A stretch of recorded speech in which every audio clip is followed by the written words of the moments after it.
सर्व मान्यवरांसाठी doctor Sudhakarrao Jadhav social and educational trust वरती चित्रित केलेली ही चित्रफित अर्थात कार्याचा आढावा.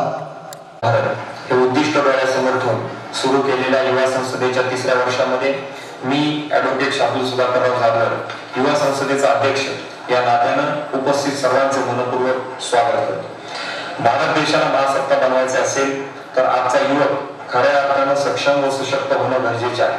म्हणून या संसदेच्या माध्यमातून तरुणांना योग्य दिशा आणि मार्गदर्शन या संसदेच्या माध्यमातून केले जात आहे. तसेच चरित्र संपन्न युवक देशाला प्रगती पथावरती नेऊ शकतो. देशाला महासत्ता बनविण्यासाठी युवकाचे सक्षमीकरण करणे अत्यावश्यक आहे. हीच भूमिका संसदेच्या माध्यमातून पूर्ण होत आहे. हा प्रवास पूर्ण करत असताना मला मनाचं वाटतं मुश्किलें जरूर है मगर ठहरा नहीं हूं मैं, मंजिल से जरा कह दो अभी पहुंचा नहीं हूं मैं, मंजिल से जरा कह दो अभी पहुंचा नहीं हूं मैं. धन्यवाद.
अनेक प्रकारचे उपक्रम हे विविध थरातील विद्यार्थी युवक आणि लोकांसाठी सातत्याने आयोजित केले जातात. याचाच एक भाग म्हणून डॉक्टर सुधाकरराव जाधव सोशल ट्रस्टद्वारे शार्दूल जाधव यांनी अत्यंत चांगल्या पद्धतीनं युवकांना संघटित करून सशक्त युवा, सशक्त राजकारण आणि सशक्त भारताची संकल्पना मांडून ही युवा संसद चालू केलेली आहे. ही युवा संसद अत्यंत चांगल्या पद्धतीनं मागच्या 2 वर्षामध्ये काम करताना दिसते. हे याचं 3रं वर्ष आहे आणि याच्यामध्ये आपण सर्वजण सहभागी झालेला आहात. त्यामध्ये आपलं सगळ्यांचं मी स्वागत करतो आणि वेगवेगळ्या प्रकारचे व्याख्यान, वेगवेगळ्या प्रकारच्या कार्यक्रमाचं आयोजन आणि नियोजन जे केलेलं असतं त्याच्यामध्ये आपण सातत्याने चांगल्या पद्धतीने सहभागी व्हावं. एक भारत देश हा चांगला बलवान व्हावा, बुद्धिमान व्हावा, सद्विचारी व्हावा यासाठी युवकांचं योगदान महत्वाचं असतं आणि त्याच्यामध्ये आपण या महायज्ञामध्ये आपण सर्वांनी सहभागी व्हावं अशी मी या ठिकाणी सर्वांना विनंती करतो. धन्यवाद.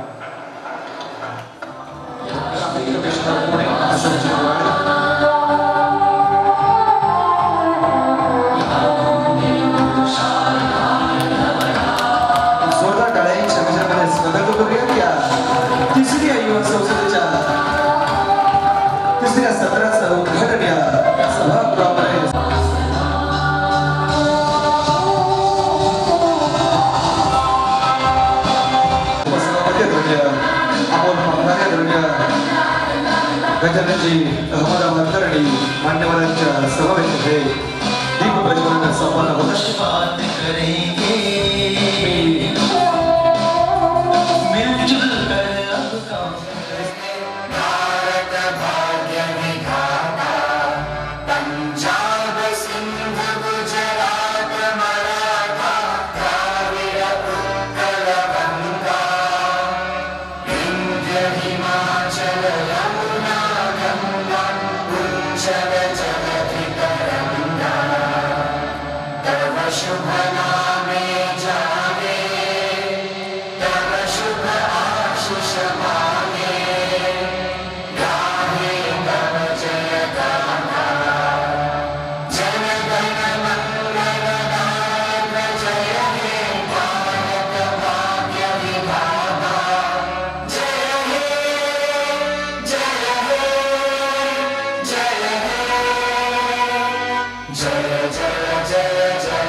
मंचावरती मान्यवर उपस्थित आहेत त्यांचा सन्मान या मंचावरती संपन्न होईल।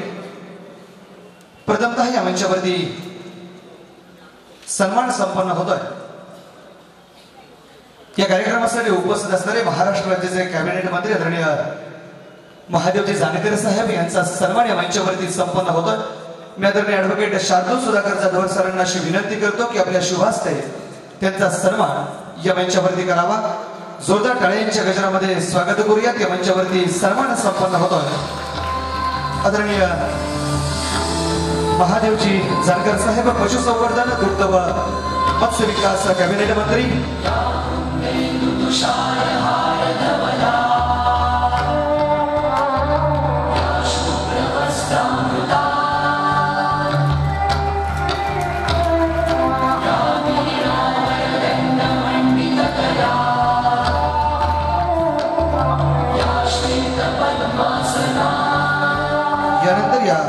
मंचावरती सन्मान संपन्न होतोय। मेट्रो हायटेक कोऑपरेटिव्ह टेक्सटाईल पार्कचे या मंचावरती उपस्थित असणारे आदरणीय सुरेश संपन्न होतोय। जोरदार टाळ्यांच्या गजरामध्ये स्वागत करूयात। आदरणीय सन्मान संपन्न होतोय सुरेश पाटील।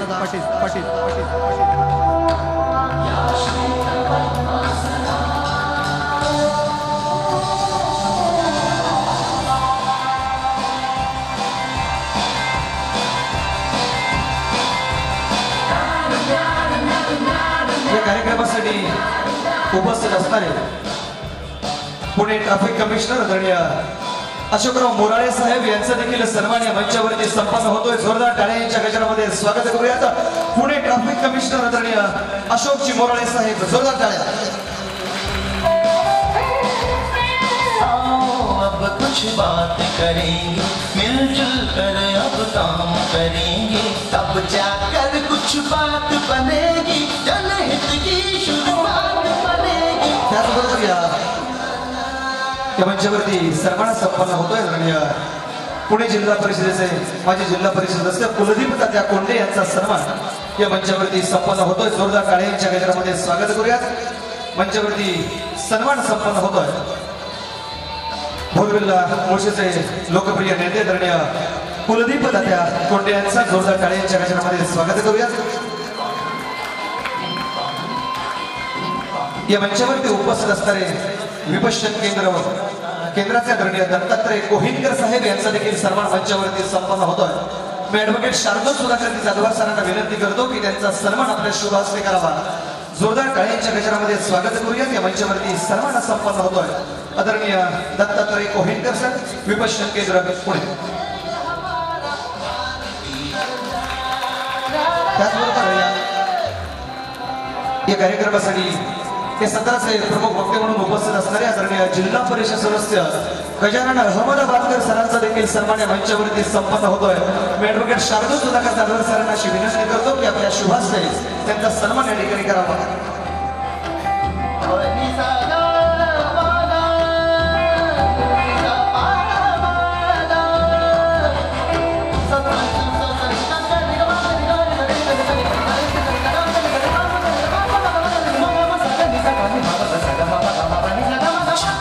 त्याचप्रमाणे या मंचावरती उपस्थित असणारे भोर तालुका पंचायत समितीचे माजी उपसभापती अमोलजी पांगारे यांचा देखील सन्मान संपन्न होतोय.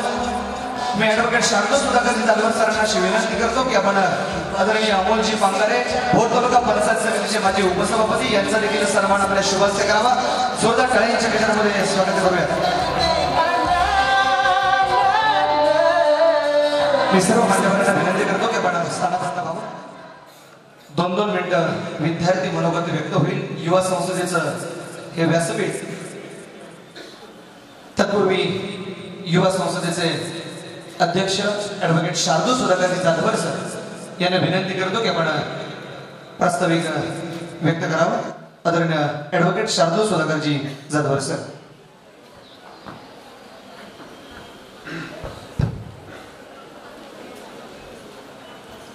यशवंत, कीर्तिवंत, ज्ञानवंत, पुण्यवंत, वर्धवंत, सामर्थ्यवंत, जाणता राजा या उपमंडळाचे काही धर्मरक्ष ऐसा नाही, महाराष्ट्र धर्म राहिला तुम्हा कारणे. सर्वप्रथम छत्रपती शिवाजी महाराजांच्या पावनस्मृतीला अभिवादन करतो.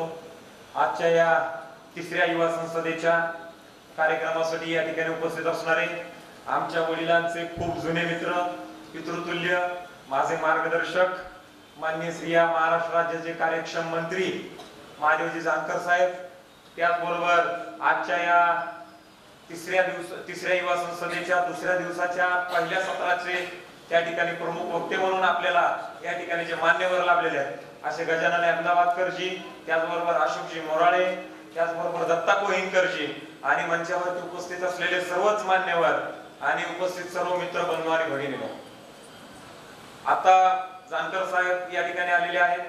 2 मिनिटं फक्त युवा संसदेची माहिती देण्यासाठी म्हणून मी या ठिकाणी उभा आहे.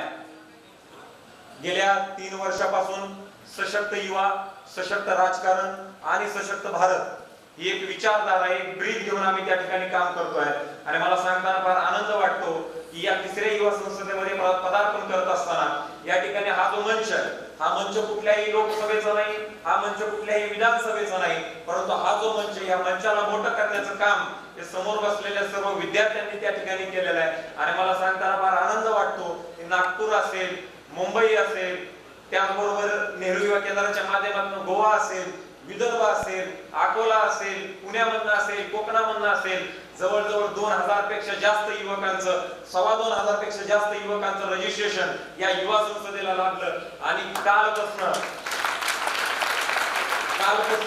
हा कार्यक्रम संपूर्ण वेळ 8-8 तास हा कार्यक्रम चालत असताना सगळा कार्यक्रम त्या ठिकाणी लाईव्ह दाखवला जातोय.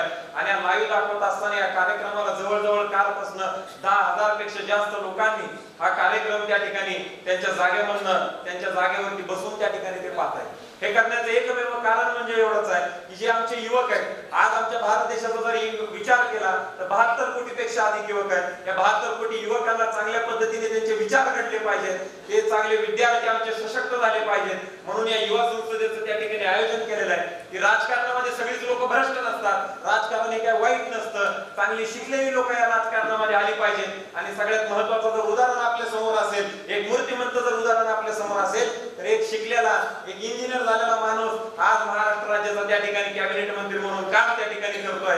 चांगली शिकलेली लोक सुद्धा राजकारणामध्ये येत आहेत. क्लीन पॉलिटिक्स मध्ये लोकांनी आलं पाहिजे. आणि ज्या वेळेला चांगली लोक या राजकारणामध्ये येतील, चांगला गव्हर्नन्स आम्हाला मिळेल. आणि ज्या वेळेला चांगलं गव्हर्नन्स आम्हाला मिळेल, चांगलं लोकतंत्र त्या ठिकाणी झाल्याशिवाय त्याच्यामध्ये राहणार नाही. आणि म्हणून एक नेपोटिझमचा जो पार्ट आहे की घराणेशाहीचा जो आपण या ठिकाणी विचार करतोय, आज येणाऱ्या या 2 दिवसामध्ये या ठिकाणी विचार या सगळ्या गोष्टीवरती होणार आहेत. आज अनेक वेगवेगळे शैक्षणिक असेल, सामाजिक असेल, राजकीय असेल, त्याचबरोबर बॉलिवूड असेल, हॉलिवूड असेल, याच्यामध्ये ज्या लोकांनी काम केलेलं आहे, आज त्या सगळ्या लोकांचे आपल्याला मार्गदर्शन या ठिकाणी सगळ्या लोकांचं मिळणार आहे. आणि आज मला सांगताना फार आनंद वाटतो की महादेव जानकर साहेब, हा जो कार्यक्रम आहे युवा संसदेचा, आताच इथं खाली पत्रकारांनी विचारलं की हा जो कार्यक्रम आहे हा फक्त आमच्या एका संस्थेनं किंवा MIT सारख्या संस्थेनं करून कार्यक्रम भागणार नाही, तर सगळ्या राजकीय पार्टीने याच्यामध्ये पुढे आलं पाहिजे, सगळ्या मोठमोठ्या शिक्षण संस्थांना याच्यामध्ये पुढे आलं पाहिजे. कारण 1960 साली भारत सरकारच्या GR नुसार असे जे कार्यक्रम आहेत हे कार्यक्रम प्रत्येक वार्डावाईज व्हायला पाहिजेत असं त्यांनी सांगितलं. आणि आज मी या मंचाच्या माध्यमातून खासदार रक्षाताई खडसे असतील, खासदार चिराग पासवान असतील जळगावमध्ये आणि बिहारमध्ये जमुई त्यांच्या मतदारसंघामध्ये मला सांगताना फार आनंद वाटतो या युवा संसदेच्या कार्यक्रमातनं या दोन ठिकाणी येणाऱ्या काळामध्ये युवा संसद त्या ठिकाणी आयोजित करणार आहे. कारण हा जो कार्यक्रम आहे या ठिकाणी 1000-2000 लोकांना आम्ही एकत्रित करून त्यांना प्रेरणा देऊ शकतो. आणि आमच्या देशामध्ये 72 कोटी युवक आहेत. या 72 कोटी युवकांना आम्हाला त्या ठिकाणी पुढे न्यायचं असेल, देश जर आम्हाला हा सत्ता करायचा असेल तर अशा पद्धतीचे कार्यक्रम अनेक मोठ्या स्तरावरती त्या ठिकाणी व्हायला पाहिजेत. आणि म्हणून मी जानकर साहेबांना विनंती करतो की आपल्या पक्षाच्या माध्यमातून असेल आपण आम्हाला आदेश द्या. महाराष्ट्रातल्या कानाकोपऱ्यामध्ये या पद्धतीची युवा संसद त्या ठिकाणी आम्ही घेतल्याशिवाय राहणार नाही. आज जानकर साहेब या ठिकाणी आपण काल येणार होतात. काल आपण बिझी शेड्यूल असल्या कारणाने काल आपल्याला या ठिकाणी यायला जमलं नाही. परंतु मी आपल्या मनापासून आभार व्यक्त करतो की आपण वेळात वेळ काढून काल आपल्याला जमलं नाही म्हणून आज आपण या ठिकाणी आलेला आहात. अतिशय कार्यक्षम मंत्री आपल्या देशाला आपल्या महाराष्ट्राला त्या ठिकाणी मिळालेला आहे. आणि मला सांगताना फार आनंद वाटेल साहेब, जिथं कुठेही मुंडे साहेब असतील त्यांना अतिशय मनातनं आनंद होत असेल, त्यांना अभिमान वाटत असेल की माझा मुलगा महादेव जानकर मला शोभेच असं काम त्या ठिकाणी करतोय. आणि आपण या ठिकाणी या संसदेमध्ये त्या ठिकाणी आलात. मी आपल्या सर्वांचं मनापासून आभार आणि अभिनंदन व्यक्त करतो. काल अनेक मोठमोठ्या लोकांचे आपण मार्गदर्शन या ठिकाणी पाहिले, ऐकले. आजही जवळजवळ 2-3 सत्र आज या ठिकाणी होणार आहेत. या तिन्ही सत्रामध्ये अनेक मोठमोठ्या मान्यवरांचे मार्गदर्शन आपल्याला या ठिकाणी ऐकायला मिळणार आहे. आणि या सगळ्या गोष्टीतनं आपण सगळेजण एकच बोध घ्या की आपल्याला जे व्हायचं आहे, आपल्याला जे बनायचं आहे, जे देशासाठी आपल्याला काम करायचं आहे, फक्त राजकारणच नाही तर समाज असेल, समाजकारण असेल, उद्योग असेल. आज दादांच्या माध्यमातून इथं एक माणूस आहे की ज्या माणसाला खायला काय नव्हतं पण तो माणूस आज हजारो लाखो लोकांना त्या ठिकाणी टेक्सटाईल पार्कच्या माध्यमातून त्या ठिकाणी उद्योग उभा करून देतोय. आज जाधव सरांसारखा एक माणूस या ठिकाणी उभा आहे की जो माणूस 1986 साली त्या ठिकाणी स्वारगेटच्या फुटपाथवरती आठवडाभर जो माणूस राहिला, आज तो माणूस जवळजवळ 22 वर्षामध्ये 22 वर्ष या संस्थेला स्थापन करून झाली. आज 66 शाखा आणि 22,000 विद्यार्थी या ठिकाणी शिक्षण घेतात. मला अभिमान वाटतो. आणि नुसतंच ही जी तळागाळातून आलेली लोक आहेत, आज जानकर साहेबांचं आपण सगळेजण भाषण ऐकण्यासाठी उत्सुक आहातच.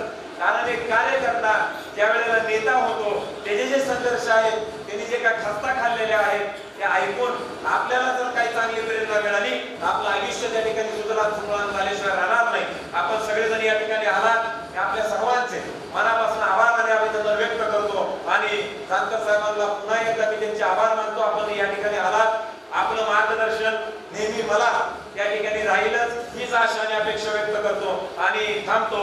जय हिंद, जय महाराष्ट्र. धन्यवाद सर. यानंतर या सत्राला सुरुवात करत असताना सर्वप्रथम युवकांना मार्गदर्शन करण्यासाठी वेळाअभावी विद्यार्थी मनोगत आपण पुढील सत्रामध्ये घेणार आहोत. या ठिकाणी सर्वप्रथम मनोगत व्यक्त करण्यासाठी मी आदरणीय गजाननजी अहमदाबादकर यांना विनंती करण्यापूर्वी त्यांच्यावरती चित्रित केलेली ही चित्रफित या सभागृहाला दाखवू इच्छितो. त्यांच्या कार्यकर्तृत्वाचा आढावा चित्रफित आदरणीय गजाननजी अहमदाबादकर. माननीय श्री गजानन अहमदाबादकर. आपला जन्म वाशिम जिल्ह्यातील कामर गावचा. आपले वडील शेतकरी, त्यामुळे शेतकऱ्यांचे जीवन आपण अगदी जवळून पाहिले आणि अनुभवले.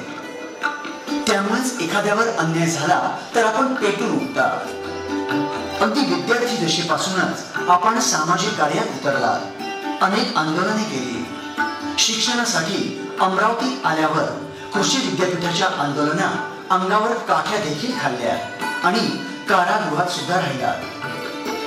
शरद जोशी यांच्या बरोबर आपण काम केले. गावागावात संघटन बांधले. सातबारा आंदोलन, दारूबंदी आंदोलन, स्वाभिमानी शेतकरी आंदोलन अशा अनेक आंदोलनात हिरिरीने भाग घेतला. 2013 रोजी जिल्हा परिषद निवडणुकीत आपण निवडून आला. विहीर खणत असताना काठावर बसणाऱ्या लोकांचं लक्ष विहिरीतल्या दगडांकडे नसतं, तर त्या दगडात कुठे पाणी दिसतंय हेच पाहण्याकडे असतं.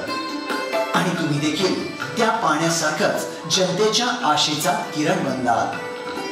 तुम्ही अगदी जनतेची सेवा मनापासून करीत आहात. आणि म्हणूनच आपल्या या कार्याला जाधवर फाउंडेशनचा मानाचा मुजरा.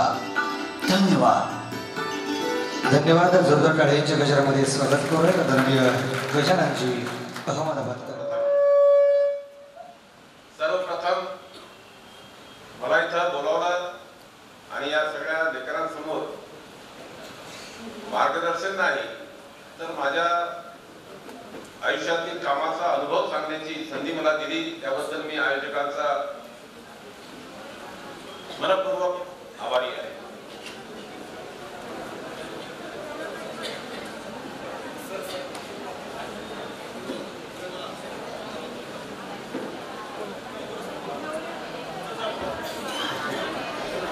सगळ्यांचा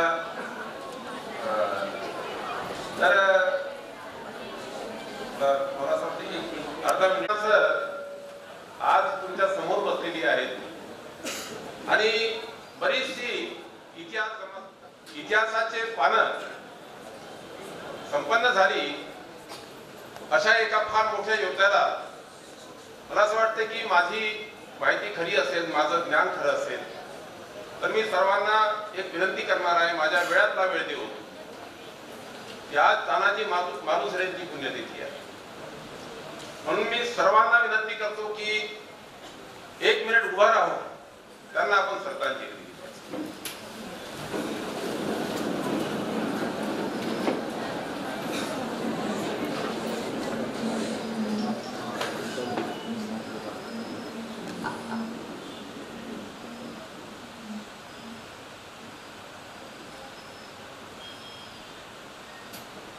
तानाजी मालुसरेंचा धन्यवाद.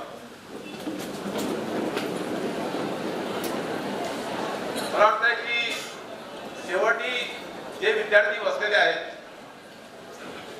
त्यांच्यापासून इथपर्यंत जर अंतर मोजलं तर जवळपास 50 पावलं बसतील आणि माझ्या सार्वजनिक जीवनाला सुद्धा 50 वर्ष झालेली आहेत. म्हणजे त्या टोकापासून या टोकापर्यंत जेवढी पावलं लागतात तेवढी वर्ष आम्ही त्या चळवळीत जगलो आहे. आम्ही काही कोणावर उपकार केले नाही, आम्ही काही समाजसेवा केली नाही. माझ्या समोर जे काही होतं ते माझ्या पुरुषार्थाला आव्हान होतं आणि म्हणून ते मी केलेलं आहे.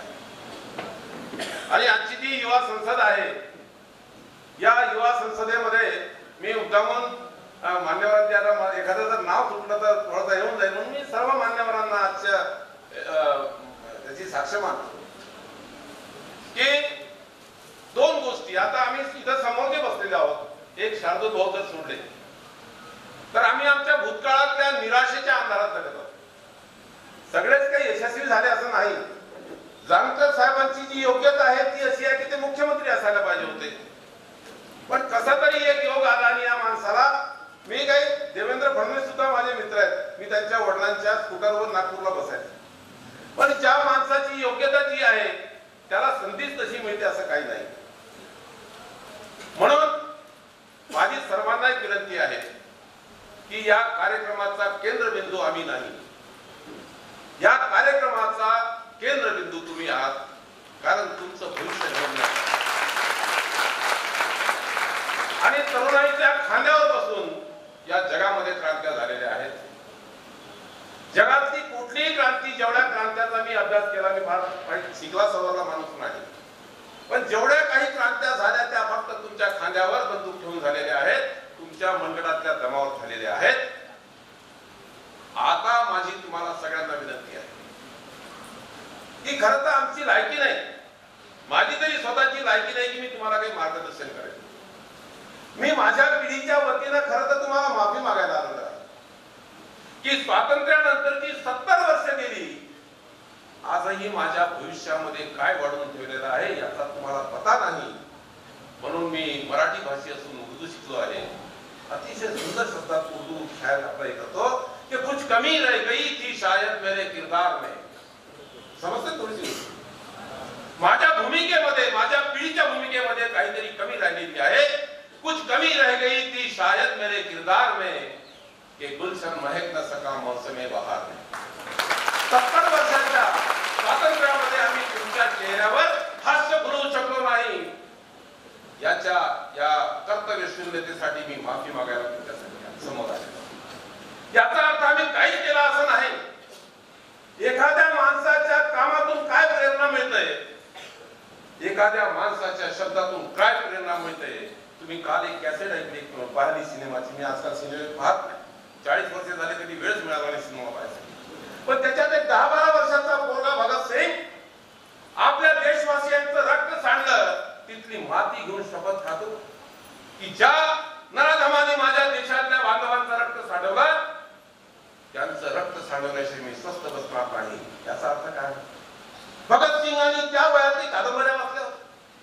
भगतसिंगांनी त्या वयामध्ये काही भाषणं ऐकली होती. त्या प्रसंगाने भगतसिंगाला प्रेरणा दिली. आजचा दिवस रविवार आहे. 1965 साली 12 वर्षाचा होता. राष्ट्रसंत तुकडोजी महाराजांचं नाव तुम्ही ऐकलं असेल. या भारतात बंधुभाव नित्य वसुदे, देवरची असा दे. ज्या माणसाने या देशातल्या शेतकऱ्यांसाठी त्यावेळेस तत्वज्ञान दिलं, इंग्रजांच्या काळात एकीकडे सरदार वल्लभभाई पटेलांचा सत्याग्रह गुजरातमध्ये बारडोलीमध्ये, तिकडे 95 मध्ये गांधींचा सत्याग्रह. त्यावेळेस त्यांनी इंग्रजांनी कशी लूट केली शेतकऱ्यांची, त्यावेळेस सांगितलं होतं की कच्चा माल मातीचे व्हावे, पक्का होताची चौकटीने घ्यावे, मग कैसे सुखी व्हावे ग्रामजन पिकोनी उपाशी. त्यावेळेस त्यांनी ते मांडलं. स्वातंत्र्य आलं, परिस्थिती बदलली नाही. म्हणून आजचा विषय असा आहे की राष्ट्रवाद कशाला म्हणतात. मला असं वाटतं की जे राष्ट्रवादाची व्याख्या करतात त्यांच्यापेक्षा जे व्याख्या समजत नाही त्यांचा राष्ट्रवाद काय. काय झालं? 1965 साली पाकिस्तानचं युद्ध झालं. 1962 साली चायनाचं युद्ध झालं. जगाचा पोशिंदा बनवणारा या देशातला शेतकरी, हा देश दाण्या दाण्याला मोहताज होता. मी ते दिवस अनुभवलेले आहेत. त्यावेळेस तुमचा जन्म नव्हता. स्टेजवरही बसलेल्या 1-2 लोकांचा त्यावेळेस आठवत असेल. मग हा देश उभा कोणी केला? दाण्या दाण्याला मोहताज असलेला हा देश धनधान्यानं समृद्ध ज्या शेतकऱ्यांनी केला, तो शेतकरी आजही मरण्याच्या दारात उभा आहे. देश उपाशी आहे, त्याची भूक भागवली पाहिजे. हा खरा राष्ट्रवाद होता ना. माझ्या मायबापांनी रात्रंदिवस कष्ट केले आणि हा देश धनधान्यानं समृद्ध केला. उपाशी देशाला म्हणजे माझ्या मायला राष्ट्रवाद कशाला म्हणतात, कुटुंबाचं प्रमुख कशाला म्हणतात हे समजत नाही. पण माझी माय कशी असते हो? माझी माय एखाद्या वेळेस रागात आली तर आपल्याला कार्टी म्हणून शिव्या देते, पण आपल्यासाठी स्वयंपाक करते. तिला खूप जर राग आला तर सगळ्यांसाठी स्वयंपाक करते, स्वतः उपाशी झोपते, पण सगळ्यांसाठी स्वयंपाक करून. माझी सगळ्यांचा तुम्हाला विनंती अशी आहे की आज राष्ट्रवाद याचा फार मोठा बोलबाला आहे. समाजवाद, पुंजीवाद, आतंकवाद, राष्ट्रवाद. मग राष्ट्रवाद म्हणजे नेमकं काय? राष्ट्रवाद म्हणजे राष्ट्राच्या समोर ज्या काही समस्या आहेत त्या समस्या निवारणासाठी मला काय करायचं ते कर्तव्याचं भान म्हणजे राष्ट्रवाद. क्रिकेटच्या मैदानामध्ये विराट कोहलीने एखादा 4 जर मारला, इथेही तिरंगा फिरवणारे काही आहेत ते स्वतःला देशभक्त समजतात. देशभक्त आहेत तो ठीक आहे, भारत जिंकला म्हणजे आम्हाला आनंद होतो, पण ते स्वतःला इतके मोठे देशभक्त समजतात की ज्या शेतकऱ्यांनी निवड देशाला धान्य दिलं नाही. आमचे साहेब इथं बसलेले कोणाचे पोर आहेत? ते कलेक्टरचे आहेत का, मिनिस्टरचे आहेत का? नाही, हा सुद्धा या शेतकऱ्याचा पोरगा आहे. म्हणजे जनतेला धान्य आणि देशाला सैन्य देण्याचं काम ज्या शेतकऱ्यांनी केलं, मला असं वाटतं की त्याला राष्ट्रवादावर जर भाषण द्यायला लावलं तर तो देणार नाही. 4 ओळी लिहायला लावल्या तर तो लिहू शकणार नाही. पण खरा राष्ट्रवाद तो जगलेला आहे. म्हणून राष्ट्रासाठी काही करायचं असेल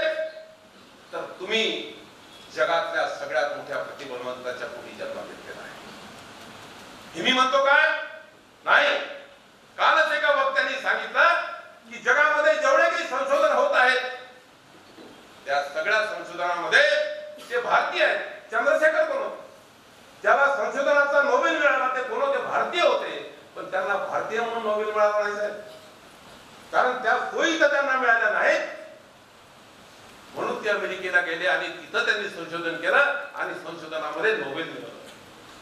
म्हणून बराक ओबामा अमेरिकेचे राष्ट्राध्यक्ष, ठीक आहे अमेरिका तुमचा मित्र आहे, पण तुमचा शेजारचा देश तुमच्याशी युद्धासाठी तत्पर असतो, तिथला सुद्धा राष्ट्रप्रमुख हे सांगतो की भारताशी 2 क्षेत्रामध्ये आम्ही स्पर्धा करू शकत नाही. कोणती ती 2 क्षेत्र? एक क्षेत्र या देशातल्या शेतीचं. काय कारण आहे? या देशाच्या शेतीचं क्षेत्र याच्यासाठी मोठं आहे की 365 दिवसापैकी 330 दिवस सूर्यप्रकाश असणारा आणि शेती योग्य जमीन आणि पर्जन्यमान असणारा जगातला एकमात्र देश. एखादे डॉक्टर जर तुमच्या ओळखीचे असतील तर त्यांना तुम्ही एक गोष्ट विचारा की शेतीची परिभाषा काय व्याख्या आहे शेतीची? डॉक्टर दादा, शेतीची परिभाषा अशी आहे की सूर्यप्रकाशाचे अन्नात रूपांतर करणे म्हणजे शेती. इंग्लंडमध्ये पाऊस आहे पण सूर्यप्रकाश नाही, म्हणून तिथं शेती होत नाही. आणि दुसरा त्यांनी क्षेत्र सांगितलं की भारताच्या प्रतिमेशी आम्ही स्पर्धा करू शकत नाही. काय उदाहरण आहे माहित आहे? तुमच्या देशातला एखादा ऑटोवाला पोरगा, हमाल पोरगा, रिक्षावाला पोरगा इंग्लंडमध्ये 2 वर्ष राहू द्या, 2 वर्ष. 2 वर्षानंतर तरी त्याला थाळ इंग्लिश बोलते की नाही इंग्रजी? तिथं राजस्थानमध्ये घोडेस्वारी करणारे पोरं, एकदा मी चेन्नईला गेलो, आता तेव्हा मद्रास म्हणायचे त्याला, एका हमालाने आम्हाला विचारलं व्हाय गोइंग सर. मी त्याला म्हटलं कि यार इतना पढ़ा लिखा है तो फिर हमारी क्यों करता है? तो बोले साहब मैं पढ़ा लिखा नहीं हूँ, पेट के लिए इतनी अंग्रेजी सीखना पड़ता है. अरे तुमच्या इथला एक रिक्षावाला पोरगा, एक हमाल पोरगा 2 वर्ष जर इंग्लंड मध्ये राहिला तर तो फाड इंग्लिश. इंग्लंड मधला एक पोरगा 20 वर्ष राहूद्यावर बोलतो का इंग्रजी, हिंदी, मराठी काही येत त्याला? कोण प्रतिभान आहे बेटा? आणि या प्रतिभेला कधी मौका मिळाला अभी अब मुझे प्यार से डर लगता है साहब, अब मुझे प्यार से डर लगता है. खूप बोलावंसं वाटतं, कारण वयाच्या 12व्या वर्षीपासून हा प्रवास सुरू झाला. आणि राजकारणाबद्दल मला असं म्हणायचं आहे की मी त्या सगळ्या परिवर्तनाचा साक्षीदार आहे. 2 वर्ष बिहारमध्ये होतो, उर्दू भी अच्छी तरह जानता हूं. स्वातंत्र्याच्या आंदोलनामध्ये उर्दूचा किरदार फार महत्वाचा होता. आणि त्यावेळेस मला असं वाटतं की राजकारणाचं महत्व काय हे जयप्रकाशजींच्या सोबत मी 2.5 वर्ष झालो. सगळ्या निवडून आलेल्या खासदारांना फक्त 1 मिनिट दाखवेल. निवडून आलेल्या खासदारांना शपथ द्यायची होती राजघाटावर. तेव्हा जयप्रकाश नारायणजीच्या डोळ्यामध्ये असतो. एका मोठ्या पत्रकारांनी त्यांना प्रश्न विचारला कि बाबूजी आपकी आंखों में आंसू, ये खुशी के आंसू हमें मालूम है, लेकिन फिर भी क्या वजह है बताइए. जयप्रकाश नारायणजी सांगितलेले ते शब्द मी आज तुम्हाला सांगतो. आज मुझे डॉक्टर राम मनोहर लोहिया की याद आ रही है, क्योंकि राम मनोहर ने मुझे कहा था कि जयप्रकाश सियासत से अलग मत रहना. सियासत देश की संसद में जाने का रास्ता है, अगर आप इसमें नहीं रहेंगे तो गंदे लोग वहां पहुंच जाएंगे, इसलिए सियासत से अलग मत रहें.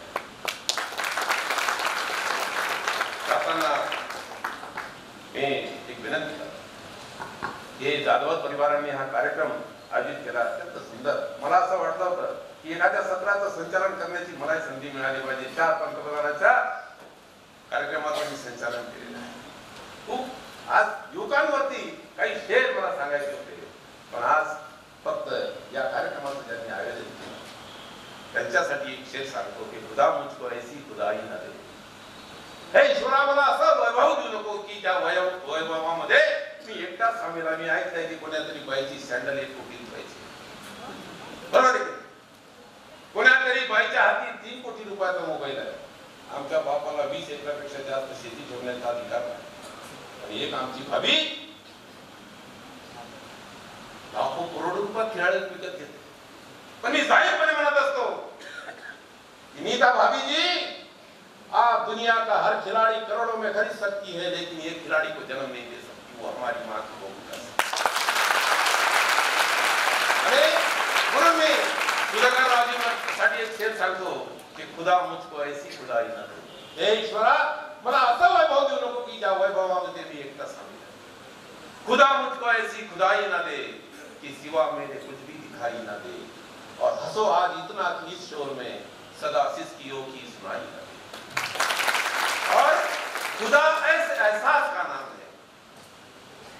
महात्मा गांधी ने सुद्धा ईश्वर तुमच्यामध्ये पाहिला। खुदा ऐसे एहसास का नाम है, ये रहे सामने पर दिखाई न दे। आणि त्यांचा पोरगा असा एक म्हणणं होतं की आमचे मूर्खांचे जे म्हणायचे की वली के पेट में शैतान आया करते हैं और शैतान के पेट में वली आया करते हैं। यहाँ वली के पेट में भी वली आया है। कभी रानी ऐसा म्हटलं होतं कि बेटा निकले सुपूत तो धनकाय को सच्ची, और बेटा निकले तो पुत्र धनकाय को सच्ची। सपूत निघाला तर संचय करण्याची काही गरज नाही, तो गमावून घेईल, आणि कपूत निघाला तर गमावून टाकल। म्हणून धन संचय करण्याच्या लालचीमध्ये राहू नका, मी तुम्हाला सलाह करतो। आणि जाताना तुम्हाला एक इशारा देऊन जातो, ये रास्ता आप तो चल सकते, हमसे ज्यादा प्रतिभा आप में है, लेकिन ख्याल में रखना धोखेबाज नहीं होते। सरसरी हवा चरागों को बुझाना चाहती है, सरसरी हवा चरागों को बुझाना चाहती है, और रोशनी भी आबोदाना चाहती है। आबोदाना म्हणजे काय? या दिव्यातलं जे तेल असते याला आबोदाना म्हणतात। कि सरसरी हवा चरागों को बुझाना चाहती है और रोशनी भी आबोदाना चाहती है। आए दरिंदो जरा अपनी आंखें बंद कर लो, क्योंकि जवानी मुस्कुराना चाहती है। हमने दिया जला के सरेआम रख दिया, अब जिसे चाहे वो बुद्ध की रोशनी दे दे। धन्यवाद सर।